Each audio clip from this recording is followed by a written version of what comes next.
NEET નું paper leakage થઈ ગયું. હવે છોકરાનું શું કરશે કાકા? કયું પેપર લીક નથી થયું એની ઉપર ચર્ચા કરવાની જરૂર છે. કારણ કે દર વખતે આ બાળકોની મહેનત અને એની આખા વર્ષની મહેનત ઉપર પાણી ફેરવવાનું કામ આ સરકારમાં થયું છે. જ્યાં સુધી સરકાર નેતાની જવાબદારી ફિક્સ નહીં કરે ને ત્યાં સુધી આવું થતું રહે.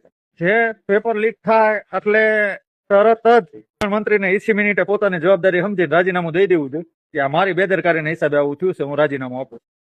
અને નો આપે ને તો અપાવી દેવું જોઈએ. આ આપણા બાળકોની જિંદગી સાથે રમત રમાઈ રહી છે. બાલ મંદિરનું એક પેપર બાકી રહ્યું છે લીક થવા. પ્રાથમિક શાળાથી લઈને નીટ સુધીના દર પરીક્ષાએ પેપર લીક થઈ જ ગયું.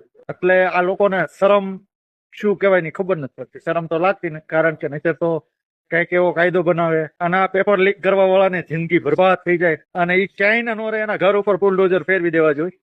કારણ કે લાખો વિદ્યાર્થીઓને મહેનત ઉપર આ લોકો પાણી ફેરવી રહ્યા છે અને દેશનું તો નુકસાન કરી જ રહ્યા છે. અને જે તે વિભાગના જે મંત્રીઓ હોય એ આમાં પોતાની જવાબદારી સમજતા નથી કે આ આપણી જવાબદારી આવે, એવું તો એ સમજતા જ નથી.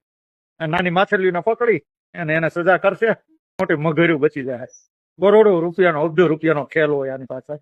નીટના પેપર લીક કર્યા કે એમના મફતમાં થયા હોય, છોકરાને ડોક્ટર બનાવવાનો હોય. એટલે આપણા બાળકોની જિંદગી સાથે ખેડા અને રમત થઈ રહી છે અને આ સરકારને શરમ લાગતી હોય એવું મને અત્યારે તો નથી લાગતું. જોઈએ હવે આ પેપર લીક કરવા વાળાને કેદી સરકાર પકડે છે અને શું સજા કરે છે અને નવી તારીખ કેદી આવે છે ઈ હવે બધાને વાત રહેશે.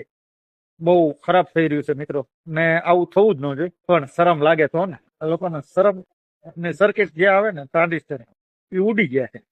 હવે આપણે કરીએ તો કરી હું લ્યો કરી હું લ્યો.